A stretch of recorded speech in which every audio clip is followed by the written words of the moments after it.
নমস্কাৰ স্বাগতম জনাইছোঁ মোৰ আন এটি ভিডিঅ'লৈ। বন্ধুসকল আপোনালোকেতো জানেই কালিৰ পৰা মোবাইলত পোষ্ট দি আহিছোঁ বা ভিডিঅ' দি আহিছোঁ যে আমি অৰুণাচললৈ ফুৰিবলৈ আহিছোঁ, কিন্তু অৰুণাচলৰ কোন ঠাইলৈ আহিলোঁ আৰু বৰ্তমান আমি কোন ঠাইত আছোঁ সেইখিনি কথাটো কোৱা হোৱা নাই। আমি ঠিক কালি 4টামান বজাতে অৰুণাচলৰ এই জেগাকণত পাই গ'লোহি। এই জেগাকণৰ নাম হৈছে দাপৰিজো। চিলাপথাৰৰ পৰা প্ৰায় 260 কিলোমিটাৰমান আছে এই দাপৰিজোলৈ। আৰু বিদেশত আপোন মানুহ বুলি যে কয়, আমি আহিলোঁ আৰু আমাৰ আগৰ পৰাই চিনাকি বাৰু। এই আণ্টিহঁত ইয়াতে থাকে, আংকল বৰ্তমান অফিচলৈ গ'ল আৰু এই আণ্টিহঁতৰ ঘৰতে আমি কালিৰ পৰা আছোঁ।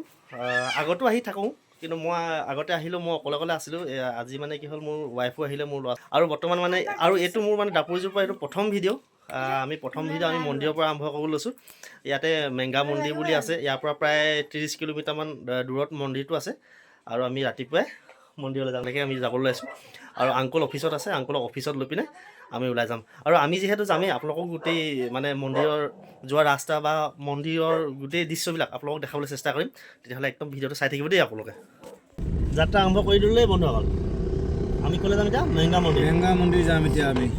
আৰু যিহেতু মই আগতে কৈছিলোঁ, আমাৰ আংকল অফিচত আছিলে আৰু অফিচৰ পৰা আংকলক পিক আপ কৰি ল'লোঁ। এইফালে আংকল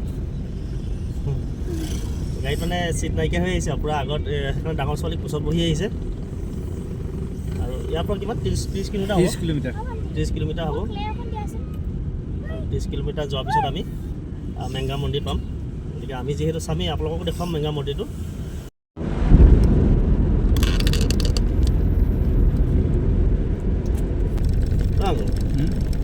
এই মেংগা মন্দিৰ যে কিবা ৰাস্তাখনতে ওলাইছিলে নে কি? ৰাস্তাখনতে ওলাইছে ন, হাইৱে বনাওঁতে খানোতে ওলাইছে। কি ওলাইছিলে? যেনেকুৱা এজ ইট ইজ আছে তেনেকৈ ওলাই গ'ল বস্তুটো, খানি গৈ থাকোঁতে মন্দিৰ। অঁ,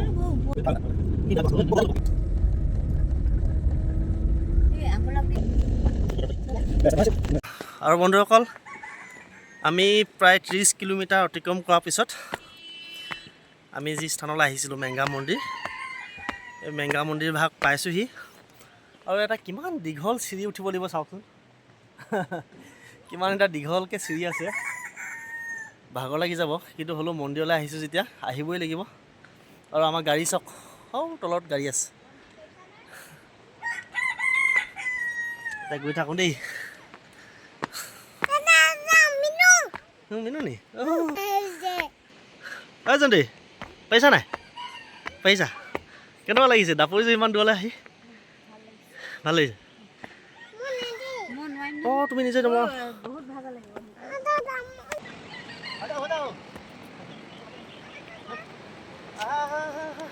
গৈছোঁ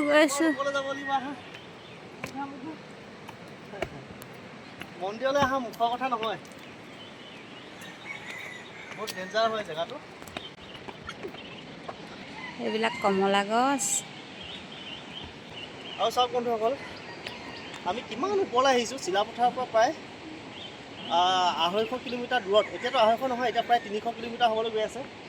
এইফালে চাওক, সোৱণশিৰি নদী চাওক, একেবাৰে কিমান ওপৰ, চাইনা বৰ্ডাৰৰ ওচৰত সোৱণশিৰি নদী চাওক। দৌৰি নুফুৰিবা। এইখন আমাৰ গাড়ীখন। গৈছোঁ।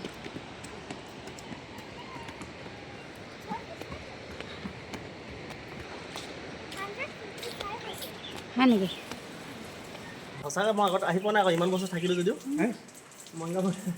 এটা গুহাৰ ভিতৰতে আছে, হয় নহয়? আৰু চাওকচোন এইফালে এটা গুহা। মই আগতে 6 বছৰমান ইয়াত থাকিছোঁ, এই মানে দাপৰিজো চহৰখনত, কিন্তু ইয়ালৈ আহি পোৱা নাছিলোঁ। আজি প্ৰথমবাৰৰ কাৰণে আহিছোঁ।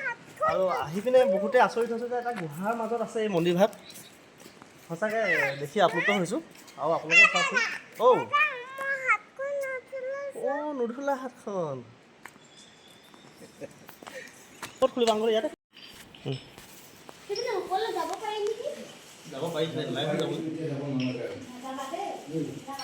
আৰু চাওকচোন বন্ধুসকল, আমি প্ৰায় 250 কিলোমিটাৰ অতিক্ৰম কৰি এই মন্দিৰভাগ পাইছোঁহি। মানে এইটো একেবাৰে চাইনা বৰ্ডাৰৰ ওচৰত বুলি ক'লেও বেয়া নহয়। আৰু কাষতে সোৱণশিৰি নদীখন আছে, সোৱণশিৰি নদীখনো আপোনালোকক দেখাম। কিন্তু তাৰ আগতে মই মন্দিৰটো উপস্থিত আছোঁ। এই মন্দিৰটো চাওক, এটা গুহাৰ মাজত আছে মন্দিৰটো। এটা মুহূৰ্ত আছে, আপুনি যি মনোকামনা লৈ পিনে যদি আপুনি সেৱা ভাৱ কৰে, মনোকামনা মানে পূৰণ হ'ব। গতিকে আমি আহিছোঁ। আৰু আপোনালোকে যদি কেনেবাকৈ ইমান দূৰলৈ ফুৰিবলৈ আহিম বুলি ভাবে, যদি দাপৰিজু চহৰখনলৈ যদি ফুৰিবলৈ আহিম বুলি ভাবিছে গতিকে এই মন্দিৰভাগ নোচোৱাকৈ কিন্তু নাযাব। আৰু আমি এতিয়া পূজা কাৰ্যবিলাক আমি কৰিম এতিয়া, কিন্তু আপোনালোকক আগতীয়াকৈ গোটেই মন্দিৰৰ ভিতৰভাগ এপাক ভালকৈ দেখাম বুলি ভাবিছোঁ। ওপৰখন গোটেইখন শিলৰ হয়। মন্দিৰভাগ কেনেকৈ উৎপন্ন হৈছে বিশেষ নাজানো, কিন্তু শুনামতে এইফালে যেতিয়া ৰাস্তা বনাই আছিলে, ৰাস্তা বনাওঁতে মানে মন্দিৰভাগ নিজে আৱিৰ্ভাৱ হৈছে বুলি কোৱা শুনো।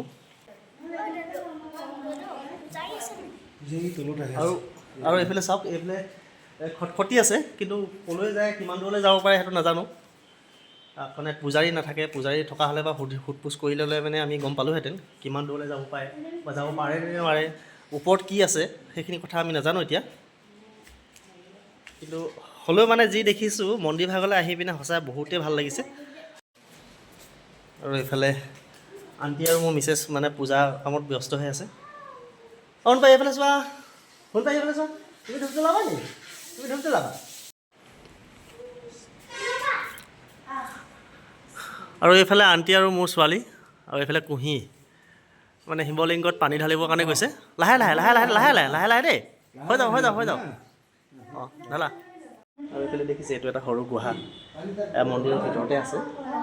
মই আপোনালোকক জনাইছোঁ আগতে যে মন্দিৰটোৱে সম্পূৰ্ণ এটা গুহাৰ মাজত আছে। আৰু এইফালে সৰু সৰু গুহা আছে, তাতো পূজা পাঠ কৰা হয়, কিন্তু আমি এতিয়া একো দেখা পোৱা নাই বাৰু। শুনামতে মানে কপাল যদি ভাল থাকে তেতিয়াহ'লে নাগ বাবাক দেখি পায় বুলি কয়, কিন্তু আমাৰ কপাল বেয়া চাগে, সেইকাৰণে আমি দেখি পোৱা নাই। ব'লা এতিয়া আৰু বন্ধুসকল, ভিডিঅ'টো ইমানেই আছিলে। মই ইমান দূৰত আহি পিনে ভিডিঅ'টো বনালোঁ। এটা অলৌকিক মন্দিৰ বুলি ক'ব লাগিব।